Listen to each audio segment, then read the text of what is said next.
All right, all right, all right. Good morning, everyone. How are we doing? A little more energy than that. How are we doing? Good morning, everyone. Everyone, I'm sorry to make you scream a little bit. We're so excited to have you for Next Flight 2019. How many of you came last year? All right, and how many of you is it your first time at Next Flight?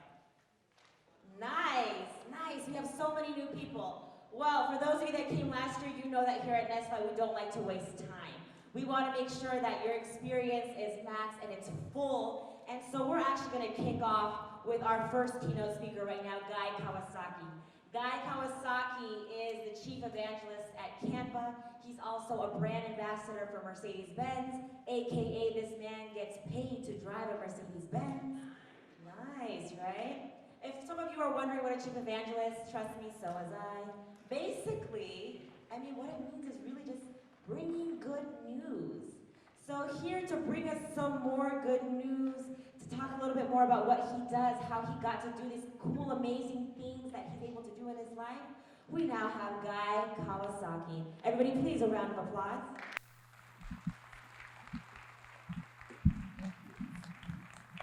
Good morning. Good morning. Thank you very much. So I have some pretty good roots in this area. We used to have a house over here in Watsonville, and now we have a house in Santa Cruz. So we're down here every weekend.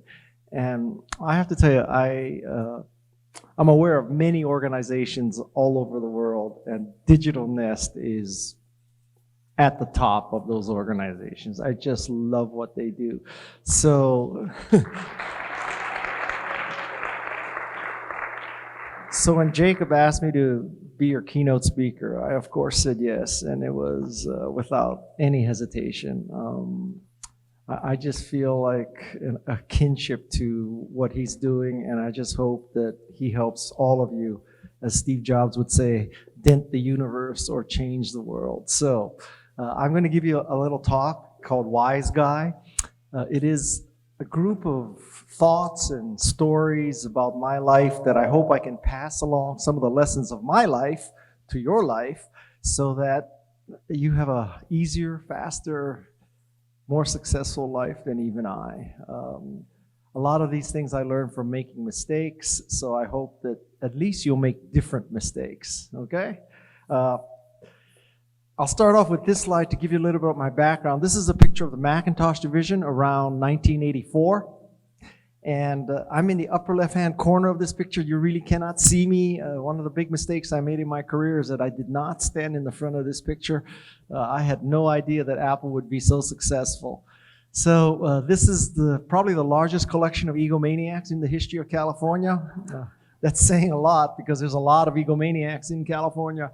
I'm in the upper left-hand corner over here. That's me over there. The most important person in this picture is, of course, Steve Jobs. That's him in the front. But this is a unique picture because this is the only known instance of Steve Jobs ever getting on his knees for anybody. So whenever people find out that I work for the Macintosh division, they always want a Steve Jobs story, Steve Jobs whatever. And I will tell you that every story you've heard, every movie, every book, every article, everything you heard is true. He was a very difficult person, hard to work for, extremely demanding. He just would rip you in public. He would say, he'd pick somebody else out in the audience and he'd say, "Why are you still working for our division? Who hired her? I want to know why she is still working at the Macintosh division." And he would do this all the time. And I saw that happen a few times, and I said, I am never going to be that person. So I'm sure that you're going to be taught that, when you're a manager, you talk to your people, you focus on the positive, you develop goals and all this kind of stuff, always giving good reinforcement. Steve Jobs did none of that. Basically, he ruled by fear. So contrary to everything you might learn for the rest of your life in business, fear works as a motivator. Trust me when I tell you that. So I'll give you one Steve Jobs story to fulfill my moral obligation. One day I'm in my cubicle with somebody. I don't know who this person is that Steve Jobs walks in with. So Steve and this stranger come into my cubicle. Steve says, "What do you think of this company called Knoware?" Knoware. It was an educational software company. And I said, Steve, it's a mediocre company. It has mediocre product. Product is simply drill and practice arithmetic. 2 + 2 = 4. It doesn't take advantage of the Macintosh user interface, color, graphics, anything like that. Mediocre company, mediocre product, not strategic for us. And then he says to me, I want you to meet the CEO of nowhere. So welcome to my life. That's what it was like working for Steve Jobs. Having said that, I will tell you that it's one of the happiest periods of my life. I hope that all of you either become a Steve Jobs or work for Steve Jobs once in your life. It was a great experience. I would not be where I am were it not for Steve Jobs. I think that Steve obviously died, and the world is a lot less interesting without Steve Jobs. Having said that, I'm pretty sure that Steve Jobs is now telling God what to do. And, Steve and God are designing Universe 2.0.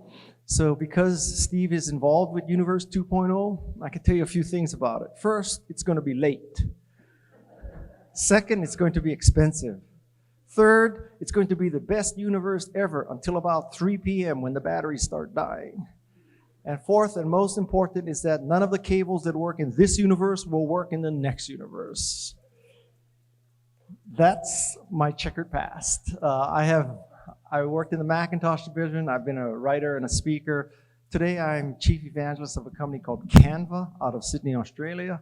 And Canva is to graphics what Macintosh was to computing, in the sense that Macintosh democratized computing so that anybody could use a computer. Canva makes all of you into great designers. So I hope that you will check out Canva, C-A-N-V-A. So that's my past. Now let me go into my presentation about the lessons that I learned in my life. For those of you who may have not seen many tech speakers, I'll give you some insights into tech speakers. Most of them suck. Most of them also go long, and that is a deadly combination. If you suck and you're short, it's okay. And if you're great and you're long, it's also okay. But if you suck and go long, that's just a bad combination. So I use a top 10 format so that in case you think I suck, you know about how much longer I'll suck, because I have 10 key points in my speech. Point number 1 reflects my family's heritage in America. This is a picture of my father and his parents. My father is this gentleman here. So my grandparents came to Hawaii from Japan because they decided to change the game. Basically, they were in Japan. There was not enough economic opportunity for them. So rather than just bashing their heads against the wall, they emigrated to Hawaii to pick sugarcane. So if they had not made that decision, I might not exist today, because my family lived, or my grandfather's generation, were living in Hiroshima. And so if they had continued to live in Hiroshima, in World War II, we could have been obliterated. So I might be a speck of dust right now, or working in Starbucks in Hiroshima, were it not for them coming to America. And so I'm third generation Japanese American, and I am where I am because those people decided to uproot their lives, not just change job or change company or change city, but change country. And I will tell you something right now, I don't want to get too political, but if you were to apply some of the immigration tests to my family 3 generations ago, they had to be educated and rich and all that kind of stuff, we'd still be in Japan. So I think that America is built on immigrants, and it is a great thing. And so hallelujah, man, just come on down. Yeah. So step number 1, change your game. Step number 2, thank God that my parents and grandparents really emphasized education. And that's why I'm so happy that so many of you are in college programs. Please continue your college. Please graduate. Get your friends to graduate. I can't tell you that if you get a college education, it guarantees you success. I can also not tell you that if you don't get a college education, it guarantees failure. But I'm telling you, a college education is highly, highly desirable and necessary. So get educated. This is a picture of my school. I lived in a lower class part of Hawaii, and this is my school. It's Kalihi Elementary. This is not exactly the greatest school in Hawaii. It was a tough area. But I will tell you something, maybe now looking back, I can say we were poor. But at the time, I didn't know I was poor. I was really happy. I had a great life. And there was one teacher at this school, and she took my parents aside one day and said, Guy has too much potential. You need to get him out of the public school track of Hawaii and get him into a more challenging educational program. And thank God my parents listened to her and put me in a private school. And were it not for that, from that private school, knock on wood, I got into Stanford, and Stanford changed the arc of my life. And so the lesson there is that education changed my life. And I'll also tell you that, many of you, as you get older, and maybe you're already doing it as a big brother, big sister, lots of people think, well, to be important, to change the world, I have to be like Steve Jobs or Elon Musk. I have to dent the universe. I have to be like Martha Stewart or Ariana Huffington or, something like that and make these mega changes and be really famous. It's not true. One teacher, one coach, one mentor can change the arc of a person's life. That teacher changed the arc of my life. Don't sweat it if you're not a Steve Jobs. Change lives. This is a picture of my English teacher from high school. He was the toughest teacher I ever had, high school or college. And the information I want to communicate to you about him was that as I look back on my life, I have figured out that the toughest teachers taught me the most. I think when you're in school or in a job, the temptation is, I need to find that easy teacher, easy grader, doesn't enforce attendance, all that kind of stuff. I need to find the easy boss, lets me not work hard, lets me get away with murder. That's the boss and that's the teacher that I want. You'll look back and you'll say, I was wrong. The toughest teacher, the toughest boss. Harold Keebles, the toughest English teacher. Steve Jobs, the toughest boss. They're the ones that I learned the most from. So I'm not saying you should intentionally look for the toughest ones, but you'll come to believe, I think, it may take you 20 years to figure out that, wow, the hardest teachers, the ones that really, really pushed me, that's who I learned the most from. Next step is, I think that because of business and really all success, when you get successful and you have an interview, and people ask you, well, what motivated you? And when you listen to these answers, they're basically full of shit. They basically say, well, I wanted to make the world a safer place. I wanted to change dent the universe. I wanted to do all these grand things, okay? So, yes, you can say that after the fact, but let me give you another side. Complete transparency, completely honest. What motivated me? I wish I could tell you that in high school, I said, I am going to democratize computing. I'm going to bring computing to more people so that they're more productive and more creative. What a lofty goal. I should run for a beauty contest, Miss America, or I can give my personal statement about climate change and ending crime and poverty. Let me be honest. This is a picture of a bus stop. This bus stop is in a lower class part of Hawaii, across the street from the school that I went to.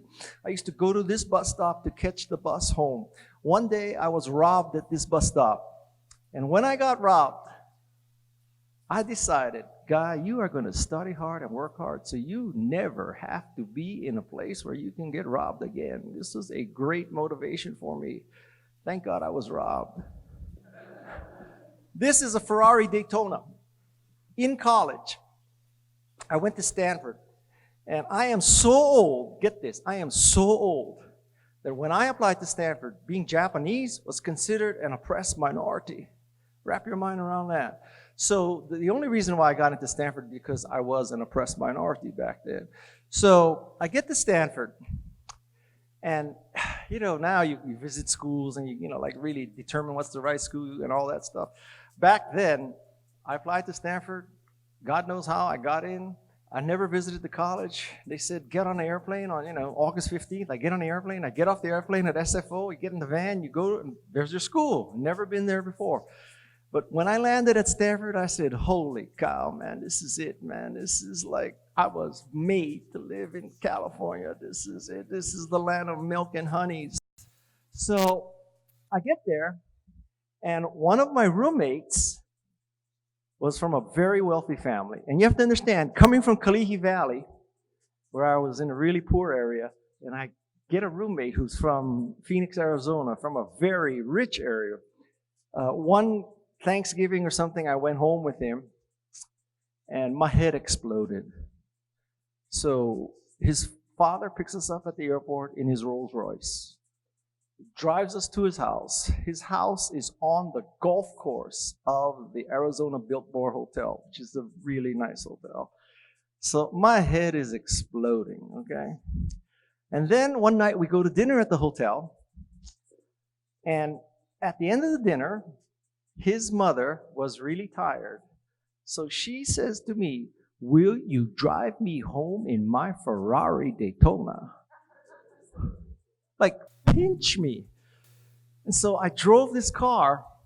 And so this is the second source of motivation. I wanted to avoid being robbed, and I wanted to buy a Ferrari. Not exactly the greatest motivations in the world, but let me tell you something, man. I said, I am going to get a car like this. Next thing.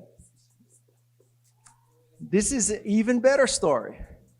So, knock on wood, about 15 years ago, I had a Porsche, okay? And I'm at this stoplight in Menlo Park. And I look over to my left, and there's this car with 4 teenage girls. And they're giggling, and they're laughing, and they're making eye contact. And I think, guy, you have truly arrived. They know you because of your hot.com company. They know you because of Apple, because of your writing and your speaking. You're like, Justin Bieber. So the girl in the front seat goes like this, roll down your window. Clearly not a Porsche owner. You don't roll down a Porsche's window. You press a button, but that's aside. So I put down my window. She sticks her head out, and I expect you to say, are you Guy Kawasaki? I read your book. I seen your speech. I love Macintosh. I think, your company's so great. She sticks out her head and she says, are you Jackie Chan? Oh. Now, you could take that many ways, but I'll tell you, another source of motivation in my life is that I decided on that day, someday Jackie Chan, he'll be in Hong Kong after the riots. He'll be driving his Mercedes S-Class or his Bentley or his Rolls. He'll pull up to a stop sign, look over, a car with 4 girls making eye contact with him. Girl says, roll down your Bentley window. He puts down his Bentley window. Girl sticks her head out and says, are you Guy Kawasaki? That's the goal in my life. Now, you might think that, me and Jackie Chan, we're buds, right? That, here we are taking a picture together. I don't want to burst your bubble, but this is the closest I ever got to Jackie Chan. This is in Beijing at the Wax Museum. This is not Jackie Chan. Number 4. Number 4 is, in addition to being motivated by very lofty things, people think, oh yeah, you got to get in the right way. You have to have the right education, the right work experience. You got to earn your right. It's all about a meritocracy, okay? I have a recommendation for you. Do not care how you get in. It doesn't matter how you get in. What matters is what you do after you get in, not how you got in. And so this is a picture of 3 generations of software evangelists from Apple. The first person is Mike Boich.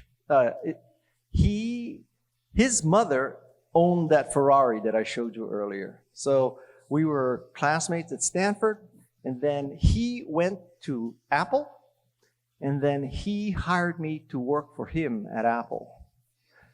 At the time, I had a degree in psychology. I was working for a jewelry manufacturer, counting diamonds.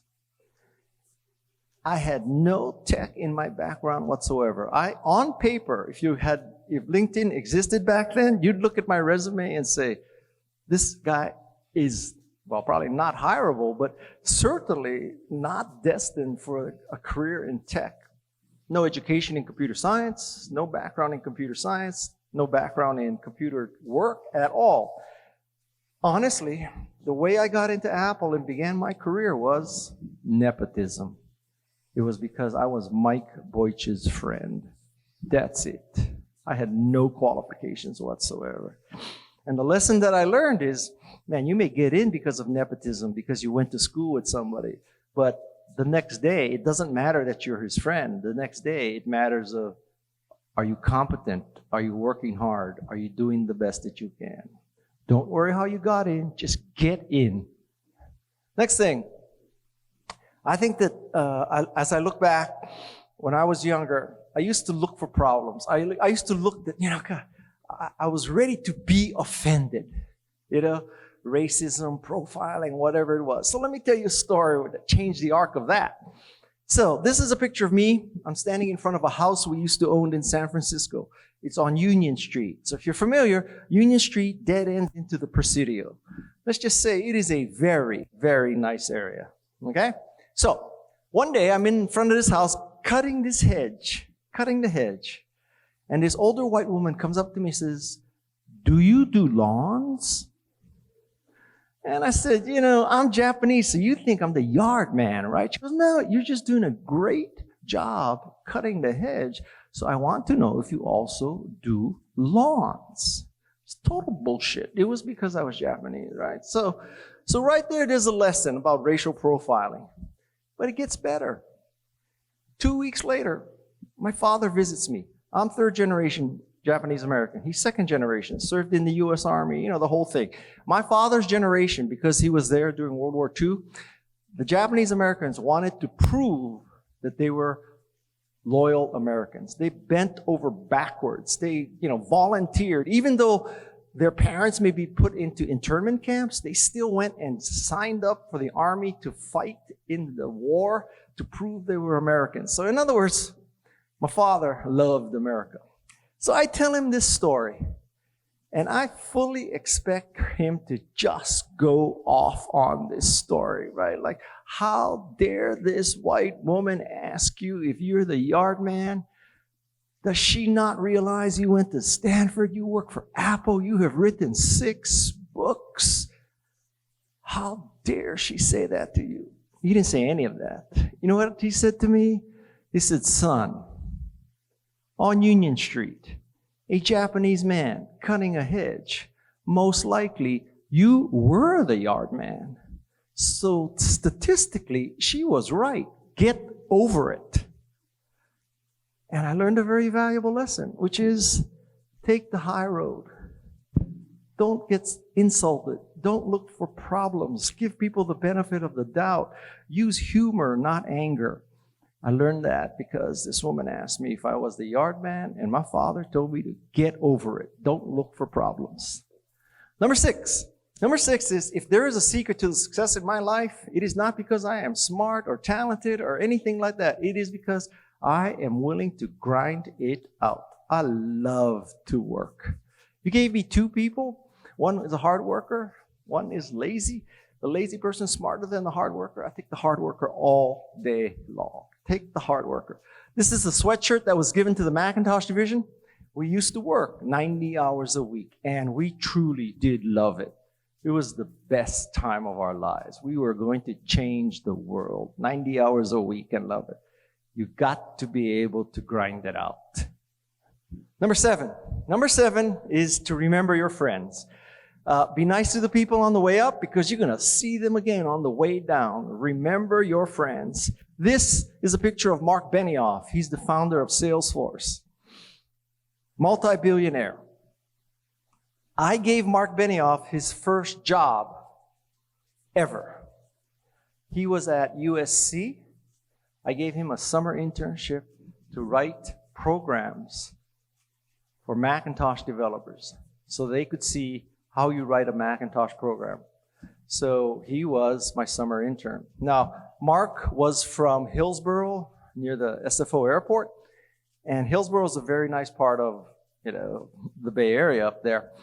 And so Mark is, let's just say, he's tall, he's white, and let's just say he's not anorexic. He's a full-bodied kind of guy, right? So, and he was really pasty back then. And so, inside the story of the Macintosh division, we had a nickname for him. And the nickname was, Mark Benioff was called the Hillsborough Doughboy, after the Pillsbury Doughboy. Mark Benioff, the Doughboy, has become the man, right?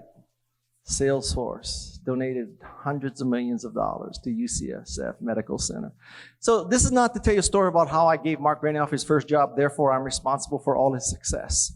Not at all. So, about 4 years ago, Mike Boych, the evangelist and classmate of mine that hired me, his son graduated. Mike Boych reaches out to me and says, my son wants to interview at Salesforce. Maybe you can reach out to Mark Benioff. This is like 30 years later after Mark worked for me. So I reach out to Mark Benioff and I say, Mike Boych, my boss at the time who enabled me to hire you, Mark, his son wants a job at Salesforce. Can you help him? A day later, everything's set up, interviews, everything's set up. Fast forward another 2 years. I say, Mark, this time it's not Mike Boych's son, it's my son. My son wants to interview. 2 hours later, VP of HR is reaching out to my son to make an appointment. Mark Benioff, the billionaire, did not have to remember that I gave him his silly, stupid 10-week college internship job. 30 years later, he helped me back. That is remembering your friends. Number 8. Number 8 is called touching gold. And this may seem like a duh-ism because, why would you touch crap if you could touch gold? But some duh-isms need to be explained. So a lot of people ask me, so Guy, what's the secret to evangelism? Do you have to be born with a certain kind of personality? Do you have to work on this skill set of communications and pitching and all that? Let me tell you something. The phenomenon is called Guy's Golden Touch. And Guy's Golden Touch is not whatever I touch turns to gold. I wish that was true, but it is not true. Guy's Golden Touch is whatever is gold, Guy touches. And the key to sales and marketing is that you find or create or affiliate with something that is great, because it is very hard to evangelize crap.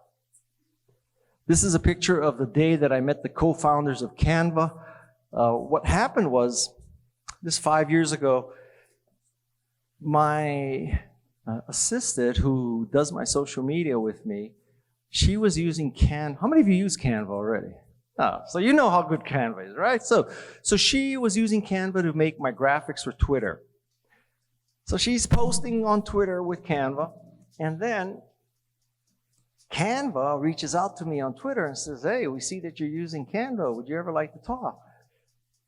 I have to tell you, my reaction was, okay, so Peggy is my assistant's name. I said, Peggy, is Canva the company you use to make Twitter graphics? Yes, Guy. Do you like Canva? Yes, Guy. Should I help this company? Yes, Guy. And it's because of that I became involved with Canva.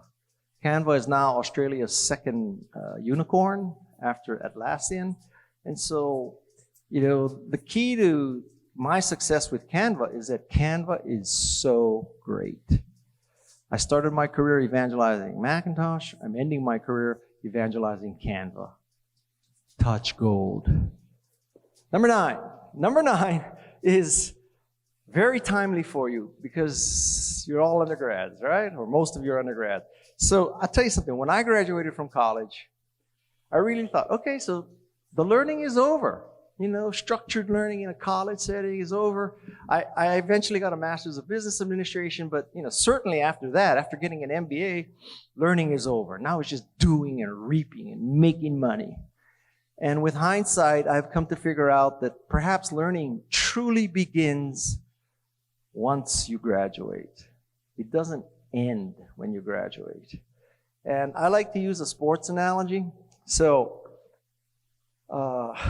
when I was 44, which is 21 years ago, I took my 2 kids to a San Jose Sharks game. And these 2 kids just loved hockey. They'd never been to a hockey game in their life. I'm from Hawaii. I had never, ever seen a hockey game. For me, the closest thing to skating on ice was eating shave ice. So we go to this Shark game, and my kids love hockey. They love the violence. They love the speed. They love, there's no theatrics. It's not like soccer where everybody's flopping around for, 2 minutes and then 30 seconds later they're fine. It's none of that bullshit. So they loved hockey. And So they say, we want to try hockey, Dad. I said, all right, Silicon Valley father, you wouldn't say no to your children. So we decide that they're going to try hockey. And then my wife tells me, Guy, I don't want you to be like a typical Silicon Valley kind of dad, on the side with your BlackBerry. Just look at, every once in a while, you look up to see if your son's in the game. You look up. I want you involved with their life. All right. In other words, you take up hockey too. So at 44, I took up hockey, and I loved hockey. Oh my God, I loved hockey. So there's a lesson there, which is, at 44, you can start a sport like hockey. At any age, you can make a change and learn more. Now, fast forward till about 5 years ago. So I took up hockey for my sons. And then I took up surfing for my daughter because my daughter loved surfing.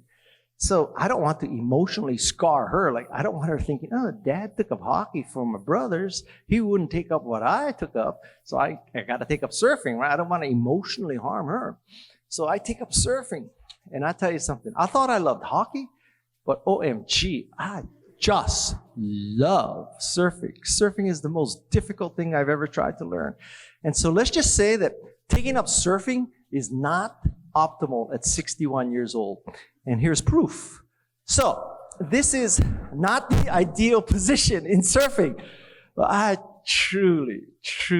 So if I can take up surfing at 61, you can continue to learn. That's the message. And I have somebody here who I surf with, and he'll tell you that I am now, my goal in surfing is simple. I want to be the best surfer of the worst surfers out there. And my next goal is to be the worst surfer of the best surfers out there. I love surfing. I love to continue to learn. Now, one more insight. I have 4 children. Older one was hockey. Daughter was the third one, surfing. Youngest one is also surfing. What happened to the second son? The second son, he decides to take up wingsuiting. And there I drew the line because I want to look good at my funeral. So I may have scarred him by not taking up windsurfing, but that is better than dying. So the point is, continue to learn. Number 10. Number 10 is that when all the dust settles, what I've learned is in life, if you want to succeed, you just have to do whatever it takes sometimes. You can't be proud. You can't look to be offended. You can't find excuses. You can't think of yourself as a victim. This is a picture that illustrates this concept. This is a picture of me with Richard Branson. So Richard Branson and I, we're in Moscow together making a speech. And he comes up to me in the speaker room and he says, Guy, do you fly on Virgin? I said, well, Richard, let me be honest. I never have flown on Virgin because I'm a United Airlines global service level flyer. I don't know how I got to be global service at United. And when you are global service at United, even United is a good airline. So I said, Richard, I don't want to risk my global status.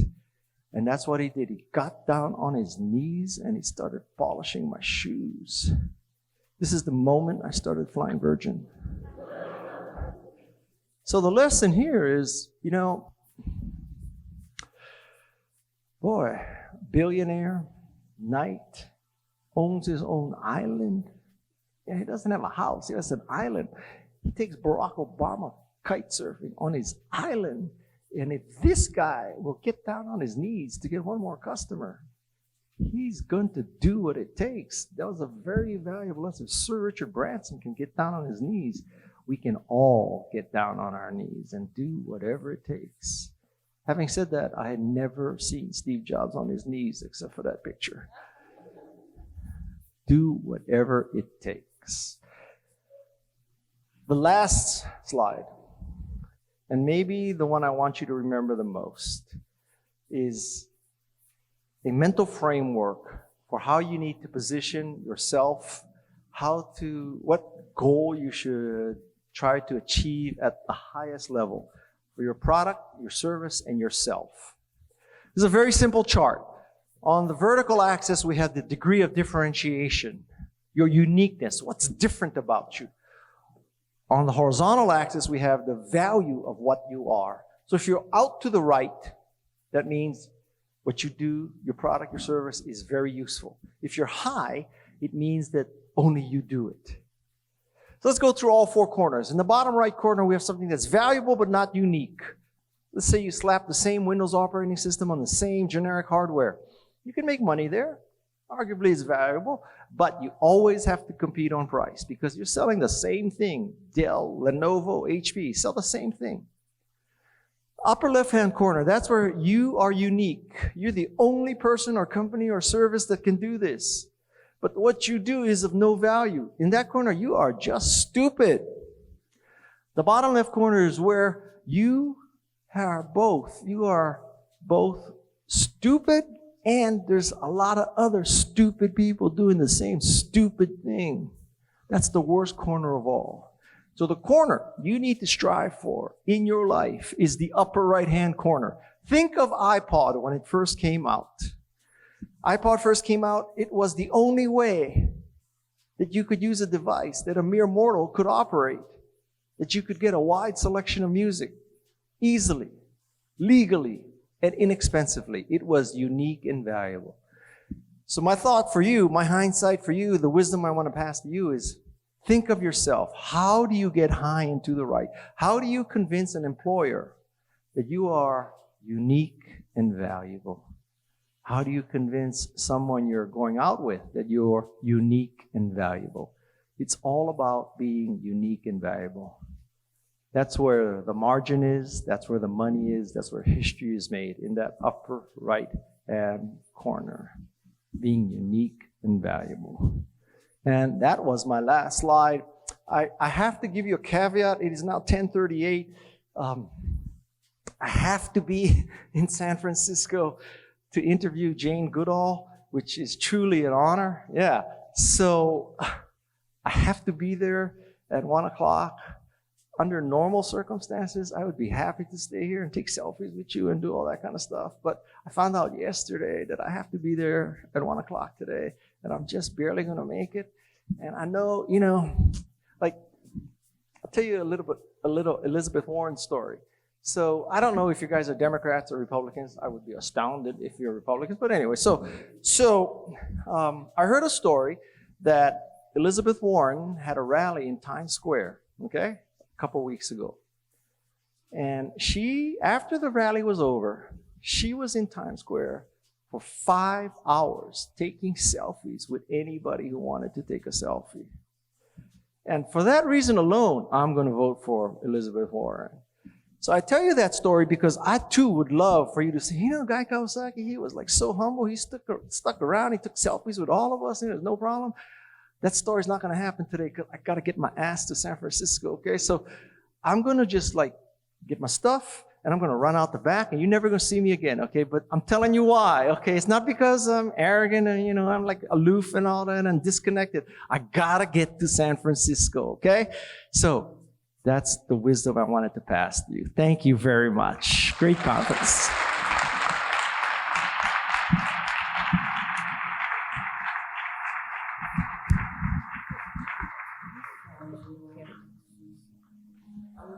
I'm just gonna give this to you.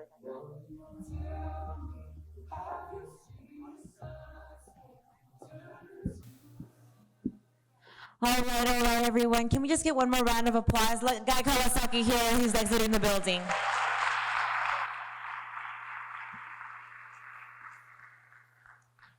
Awesome. All right, everybody. So I wasn't able to introduce myself before, but my name is Amber Gonzalez Vargas.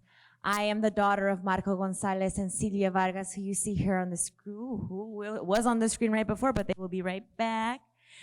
You all also have the pleasure, in a very rare and unique way, today, Sylvia Vargas is actually in the room. My mom is sitting right here on my left-hand side. I want to just highlight really quickly what I took away from Guy's presentation. It's funny, I didn't plan it, but one of the first slides that he showed was also of his family. I'm saying that because I'm coming off of a high of having been in a 4-day fest for the last couple of days where we were gathering tech leaders, philanthropic leaders out in San Francisco and Oakland to try and get them to work together and see how we can change the world. And to end up here with all of you is really what makes me and what drives me and what makes me so happy. We started that fest talking about love, which sometimes feels a little bit that we don't talk about that enough. But for me, what is so important is making sure that I always have these two folks in front of me and present with me every time. And that's how I always introduce myself. I always say, hello, my name is Amber Gonzalez Vargas, and I'm the daughter of Marco Gonzalez and Sylvia Vargas. So I was raised in the Central Valley in a city called Stockton, California, and not too different from out here in Watsonville. We were driving in with my mom last night, and I said, Mommy, look, it feels like Stockton, right? She's like, yeah, it does. And I think for me, what I've learned in my time, and from hearing Guy's speech also, is that anything is truly possible. I also highlight my parents because this little girl right here was starting kindergarten. And I remember I was so excited to go to school. I was so excited. And it was because when I was growing up, my parents would always tell me, you're amazing. You can do anything you want. And that was my reality every single day. And it wasn't until I got into high school and we started talking more and more about this sort of encouragement with my friends that I realized that this isn't the reality for a lot of my classmates. And it may not be the reality for all of you.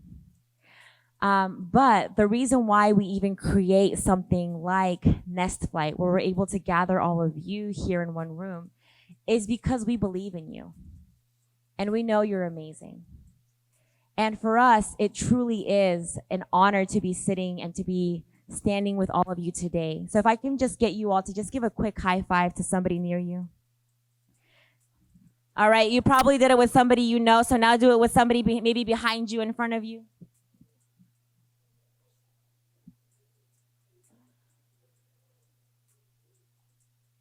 All right, that's awesome.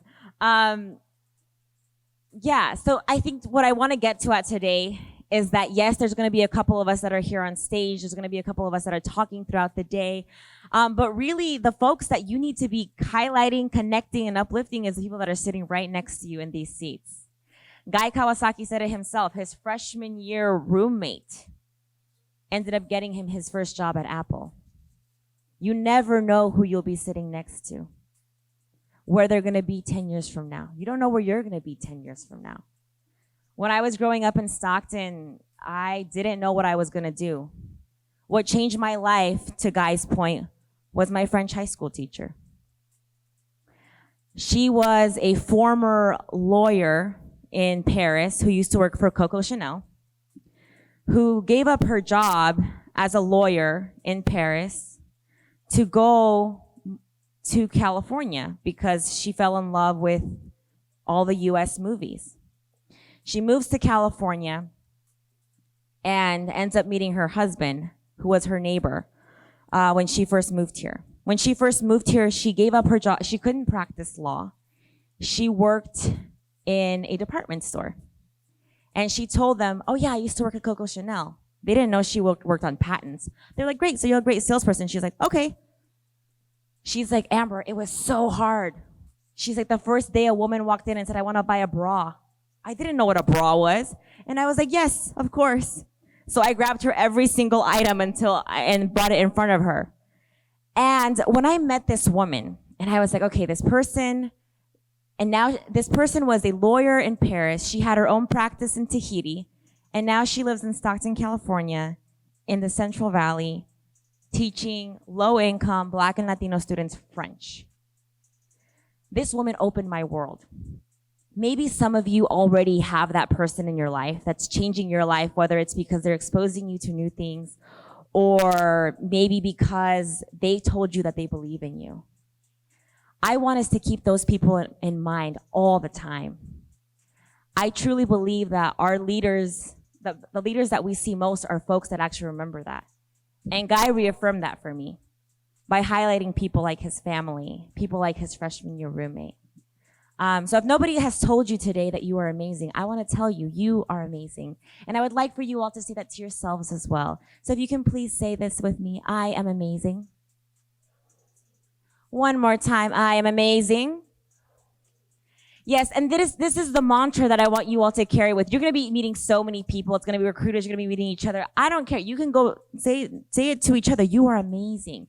Whatever it is, like I want you all to continue to say this to each other and to yourselves, because in our lives, we're not always going to have somebody to encourage us.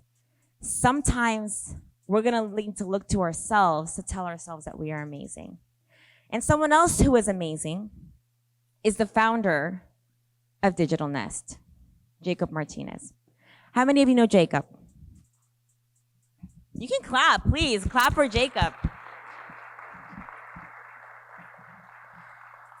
I first met Jacob 2 years ago. So when I'm not standing on stage talking to people, I'm the senior program manager of the Latino Community Foundation. Our mission at the Latino Community Foundation is to unleash the power of Latinos in California. We do this statewide across California, and our vision really is to create a space where we all feel, regardless of our background, regardless of where we come from, regardless of where we were born, that we feel like we can truly do anything that we want to do. That's why I always say that I have my dream job. Because I don't not only get to work with amazing community organizations, but I get to work with amazing people like Jacob. We first met Jacob 2 years ago when he came to pitch for our Latinos in Tech Giving Circle.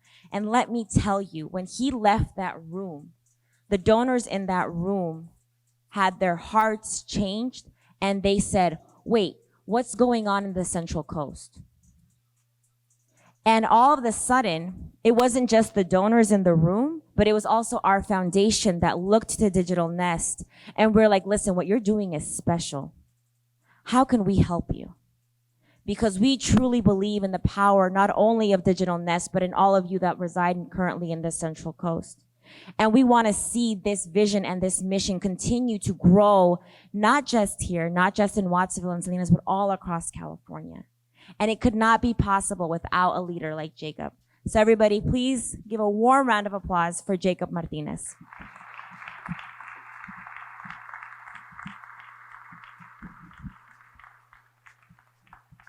Hey everybody, thank you for coming out today. It's really great seeing all of you. We got an amazing day lined up for each and every one of you.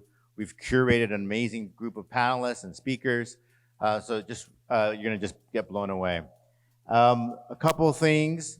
We have a lot of things to talk about, but just to give you an overview of what you're going to experience today. So we're all here together.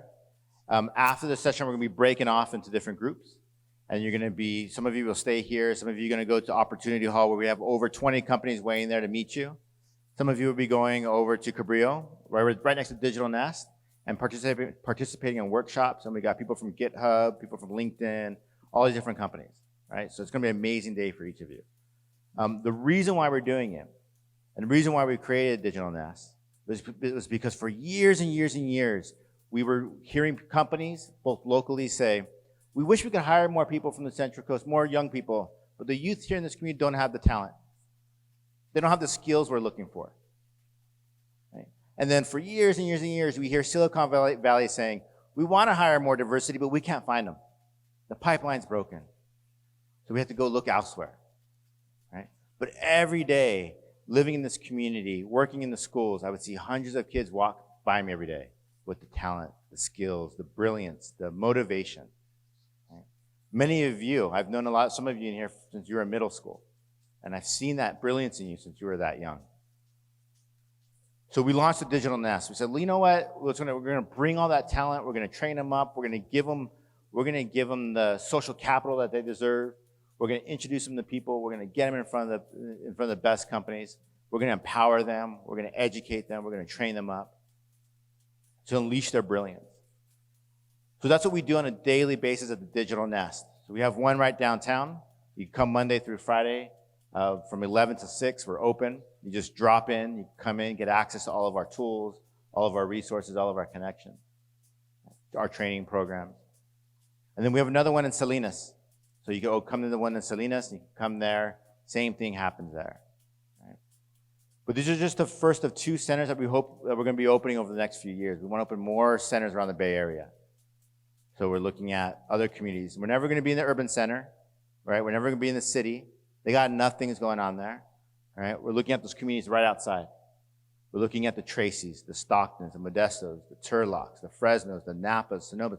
Maybe a lot of these communities that you all have family in or grew up in. So we're going to be doing that throughout in the upcoming years, right? And you are all now a part of the digital nest. So if you need anything, hey, Jacob, I need an introduction to, so-and-so. Can you introduce me? Yeah, we can make it happen. We really want to see Guy again. Is there a way to get Guy back and talk to you? Maybe, maybe we can make that happen. Hey, Jacob, I'm applying for a job at a company, at Google. Do you know anybody there? Yes, we know tons of people there. Right? We're trying to find a place to live in San Francisco, and or we just moved to San Francisco for a new startup, and we don't know anybody. Do you have any community there? Yeah, we have members there. We have members up there now in San Francisco working for startups. Okay? So we have a network. You're now part of that network. So if you're ever feeling like you're not connected, you don't know where to look for a job, no one could connect you to anybody, you're stuck, that's what the digital nest is here to do. Get you unstuck and get you connected. So you're all members of the nest. Right? This is just your first entry point into that.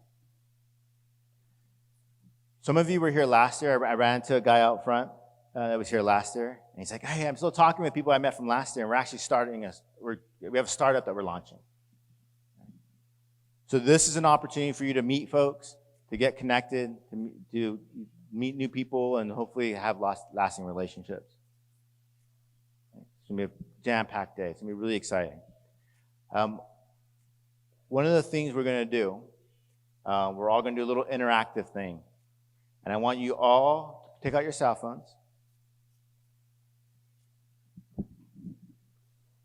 And we all want you to answer these questions as honestly as you can. And I want you to kind of rewind a little bit from when before Guy spoke. Okay? Think about how you came into this space today. Okay? You're all going to go to that website, kahoot.it. You're going to put that pin in. We'll bring it back up. But we don't want you to answer these questions as how you're feeling right now. We want you to think about as you were driving here. Unsure if you're going to show up. It's Saturday. It's early. Do you really want to be here? What's going to happen? What am I going to experience? All right? So we're going to want you to think about that. What's up? It's not working? Can you refresh it, E?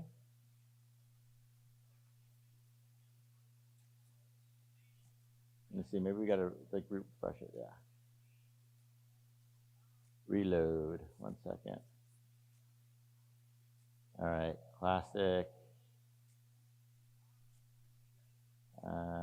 Start. Is that a different pin? I think it's a different pin. Okay, so it just timed out. All right, so think about when you came in. We're going to get you all, you're going to see how many players start jumping in. There's Joy's in now. There we go. Okay, so we want you to answer these questions as honestly as you can, because what we're going to have to do, we're going to do this at the end of the day again to see how you all have changed. Okay? The reason why we need to do this is because this ain't free. People don't believe what's going on here. So we need to show them what's happening here. We want you to answer these questions as honestly as you can. We're going to wait a few more minutes. Everybody in? Anybody not in yet? A few more people. Okay, still see a few more hands.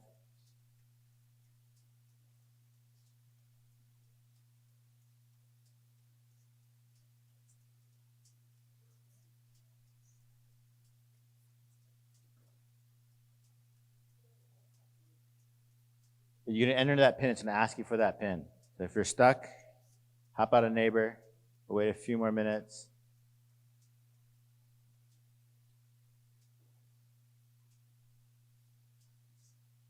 This is a video from last year. This was Nest Flight last year. Back there. That was Holly Murchison, the speaker, one of our keynotes. All right. Anybody not in? All right, you go ahead and hit start. Okay, there's 5 questions. How confident do you feel about taking the next step in your career? 4 answers, 4 options. Answer as honestly as you can think, as you remember, as you were driving up today. No one's going to see your name. This is anonymous, so answer honestly.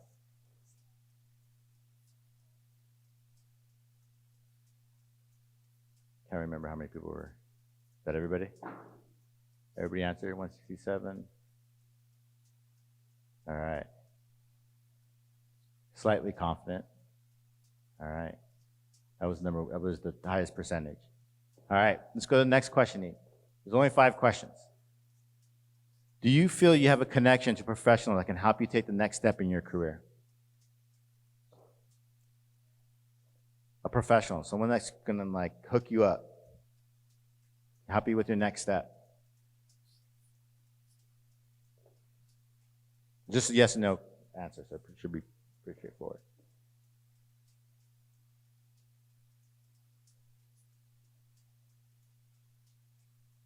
I think one more person has an answer. Still thinking about it, of all the people they have in their mind. Is there one more person?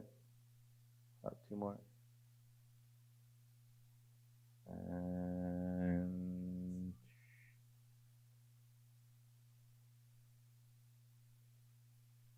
going once. There we go. 171, 48. About half of you. Okay. Okay. Next question. Do you feel inspired about your career opportunities available to you? Are you excited about what you think you can do, what you can become, what career you'll have? How inspired do you feel? Again, just a yes or no.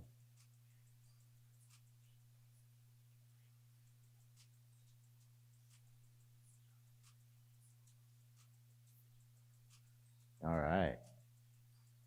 Next one. How confident do you feel about your future? Remember, think about this as you were coming in here this morning. This guy's pretty inspiring, so. But Jane Goodall ruined it for me. He was supposed to be speaking after me. All right.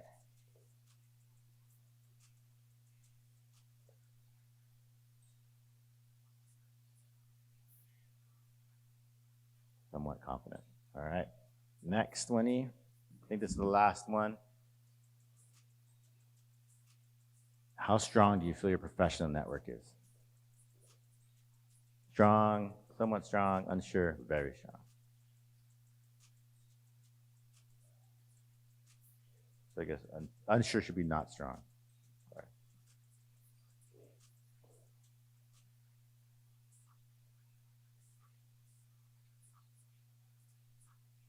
Unsure. All right. Okay. Thank you, everybody. We're going to ask these same questions at the end. And so, are you going to stay to the end? The answer is yes. Because we have an amazing day. You don't want to miss any of the panels or the workshops or anything going on. The other thing is, we got an inboard, a $1,200 electric skateboard. One of you is going to win it. One of you is going to take it home today. It's an amazing, amazing board. I have one myself. It's pretty cool. I definitely wear a helmet. My wife makes me wear a helmet. And then the other thing, we have a round trip tickets to Southwest Airlines to anywhere the Southwest flies. So one of you is going to win that too. That's pretty cool. Southwest flies lots of places these days. Also, at the end of the day, we're going to have food trucks out front. So you're going to get food trucks. It's going to be out front for you.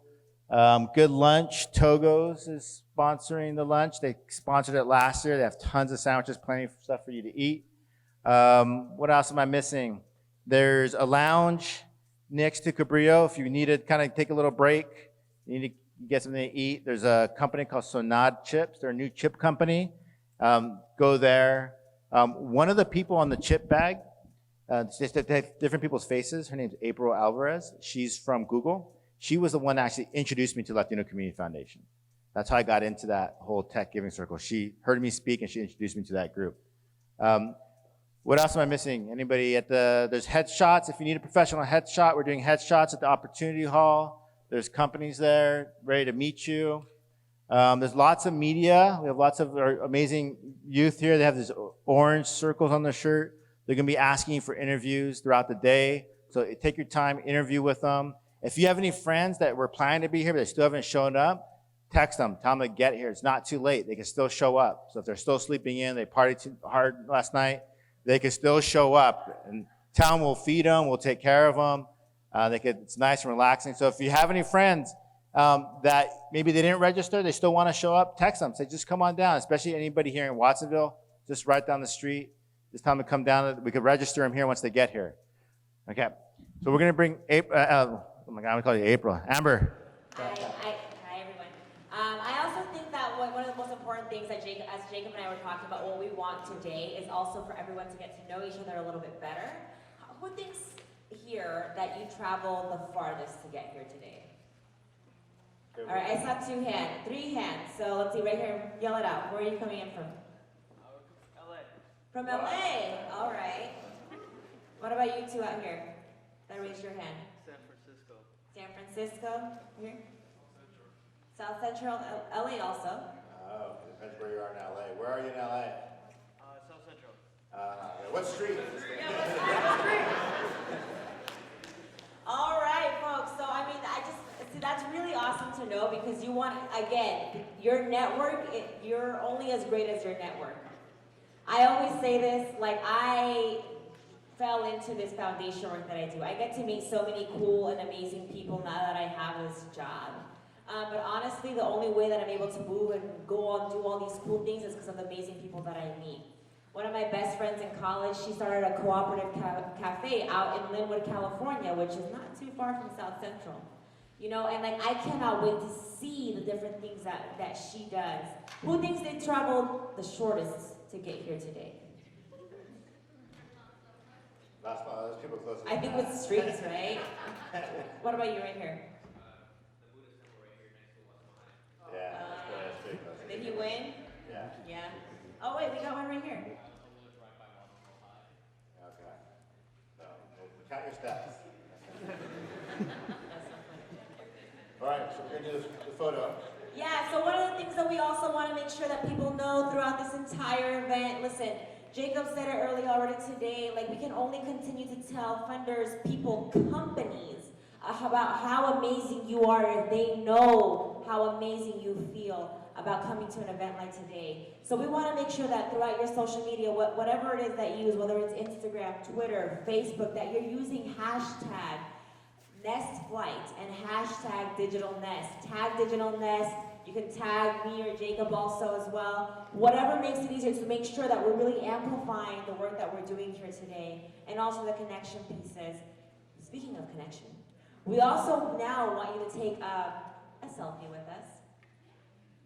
So we're going to take a really quick picture. You all got to be in the picture, so now look excited. Wake up.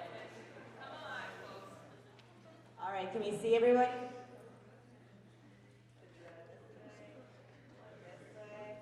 All right, and now do the same thing with your neighbor. Take a selfie, whether you know them or not. Please introduce yourselves. Hi, friend. Take out your phones. I want Take that out your hashtag Digital Nest, hashtag Nest Life. Take a photo with somebody and post it, and then also with somebody you don't know. Meet somebody, get their handle. Everybody, this is a very pro-cell phone conference.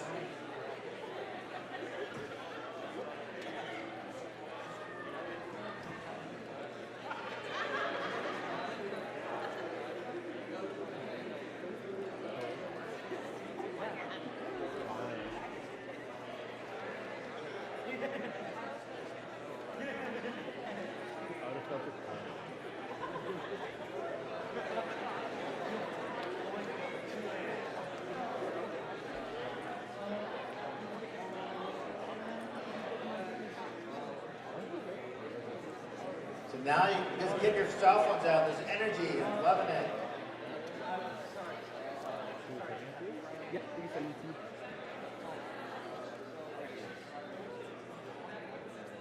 All right. So this is just the beginning of all the selfies, of the hashtags, and making sure that we're posting. Now I'm going to ask y'all to do something a little bit different. So now, I'd love for you, meet somebody new. This is a challenge to y'all. So you can stand up if you need to. Meet somebody new, and you're going to have 5 minutes to introduce yourselves, to tell the person why you even came today, and also who inspires you. So those 3 things: your name, why you're even here today, and who inspires you. All right? Feel free to move around. So feel free to move around. We'll give you all about 5 minutes. Go, meet somebody new. Heading back to your seats. You'll have more and more time to connect with your people.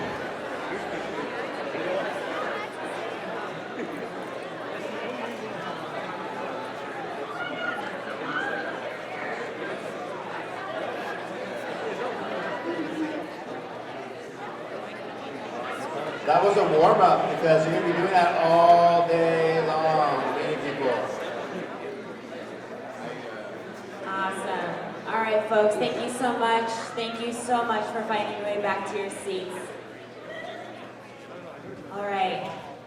How did that feel to meet a stranger? All right. All right, what? Does somebody want to share maybe something new they learned about somebody? Or something that resonated? Right here. I got to meet someone from my online DM5 class, and I'm so stoked because I hate not being able to see people face to face, and it's all online. It's my first online class, and I'm not sitting in the classroom with people, and I was not wanting to take an online class, and I just met someone face to face. That's awesome.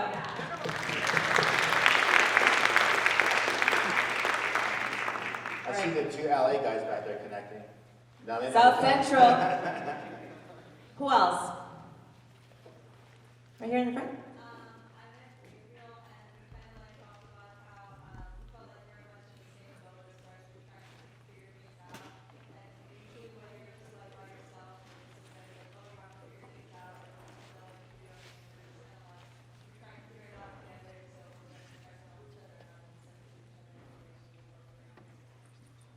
That's right.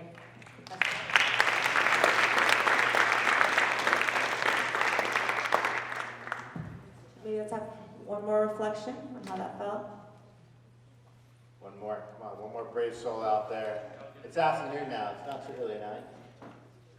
Yeah, right there. Just met Jack, he's a veteran and a former firefighter, now studying computer science at CSUMB, second time coming here to the flag. Awesome. Thank you for joining us today. All right, so, should we tell them what they're gonna do next? Yeah, of course. And before we do that, I just want to say I cheated. I asked Jacob. I know him. I'm sorry I didn't talk to a stranger. But I asked him. I said, Jacob, what inspires you? And he's like, all of you. So. It's easy like that. Yeah. No, and I share that because I think that I personally, I do everything I can to highlight this person right here. Because everything he's doing and everything he does, every time I see him standing in front of people, he's always talking about every single one of you. So I want to make sure that you all keep that in mind because Jacob knows that you're amazing. So. Yeah. I mean, I'm on LinkedIn. You all will be on LinkedIn by the end of today. So look for me on LinkedIn. And the whole reason why Jacob and I are even on stage and why we're trying to be so open and get you all to connect with each other is because we are equally those people. Like same as Jacob just said, for me, find me on LinkedIn, find me on Twitter, whatever's easy for you. I said the same thing last year and only a couple of people followed up. But listen, y'all, I work in philanthropy, but I work with a lot of people that work in tech. And if you tell me, like, Amber, I need a job here, I need to connect with somebody, I am more than happy to do that because they are more than happy to meet with you. Most of my friends that are currently working there, they know that in order for us to rise, we need to help others rise up. And a lot of you are figuring out what it is that you're gonna do next. Been there. I've been unemployed after college, living with my mommy and my papi in Stockton. We all sometimes go through stuff, but we need to, when we're just trying to figure things out. So if you tell me, Amber, my dream job, my dream company is Google. My dream company is Salesforce. My dream company is Uber. My dream company is Lyft. My dream company is Pinterest. I'm naming companies that I know people that are either software engineers working in the product teams. I know people, and I really want to just emphasize that if I can make the connection, I will. And I hope that this goes for all of you as well, to continue to do that for yourselves. Because the day is just starting. Y'all just got inspired by Guy Kawasaki and his story and everything that he's all about. But your journey starts now. So you all just lift up your name tags really fast. All right. You probably already took a look at it. You all have a fleet number. Fleet number 1, raise your hand. Woo! Awesome. All right, look around the room. Keep your hands up. Look around the room. That's your crew. Fleet number 1. All right. If you still haven't met anybody from your fleet, make sure you made eye contact with somebody. Go up to them after. Fleet 2. All right. Look around the room. This is your crew. All right. And up next, Fleet 3. Raise your hands. Look around the room. This is your crew. Very nice. All right, so now y'all are going to have the opportunity to eat lunch. Well, no, lunch is later. Just kidding. But, okay, so this is what we're going to do. Jacob will tell you. This is what we're going to do. Okay, so Fleet 2 is going to stay here. Okay, we have a panel, amazing panel. And one of the things, sorry, rewind real quick. If you're not a techie, most of the people here are not techies. Okay, most of the companies here are non-technical companies. Most of the mentors, you're all going to have lunch with a mentor, they're not techies. So about half of them are. This is really about a conference around helping you navigate your next step in your career, whatever it is. I know we're up here talking a lot about tech, because that's kind of like the spaces that we're often find ourselves in, but this is also for non-techies as well. So if that's on your mind, don't worry about it. And the mentor that we lined you up with is somebody around your career interest, your college major, or one of those two things. Okay? So Fleet 2 is going to stay here. After break, you're going to come back here. You're going to sit towards the front. We're breaking off into 3 groups, so the groups are smaller, so we want a little more intimate kind of space for our panelists. So we're going to bring you all up here. Fleet 1 and 3 are going to walk out. There'll be people out there with poles that have your fleet number. You're going to walk into your next venue. Okay? I forget which group it is, but one of you is going to go to Opportunity Hall, where all those companies are waiting to meet you. And the other group is going to be going to Cabrillo, where your workshops are at. Okay? So that's how we're going to go throughout the day. After that, first session, we're all going to be back together for lunch. We're all going to be together. You're going to be eating lunch with your mentor. Okay, so you're all going to be in your own little group with about 3 to 4 of you per professional mentor. All right? After lunch, we break off into your different fleets, and you're going to rotate to where you're at. So everybody's going to have a panel, the opportunity to meet companies, and a workshop. And then after that, we all come back together for Ileana Murillo, who is phenomenal. You won't want to miss this woman. She's an inspiration to me, amazing speaker. She'll be here this evening with us, and closing up as our last keynote. So we'll all come back together at the end. Okay? Any questions right now from anybody about how we're moving and navigating throughout this day? No? Again, if you have friends that plan to be here or want to be here, they can still come. They just need to go to Digital NASA, we'll register them, and we'll get them into one of the groups. Okay? So, the next session starts at 12. You have just under 40 minutes. This is a good time. If you need to use the restroom, we're going to go out. You can do this restroom right outside here. If you need to get another cup of coffee, another bagel, strawberries, or something, they're right out here. And then group 2, Fleet 2, again, is back here by noon. All right? All right, with that, everybody go out there, meet some new people.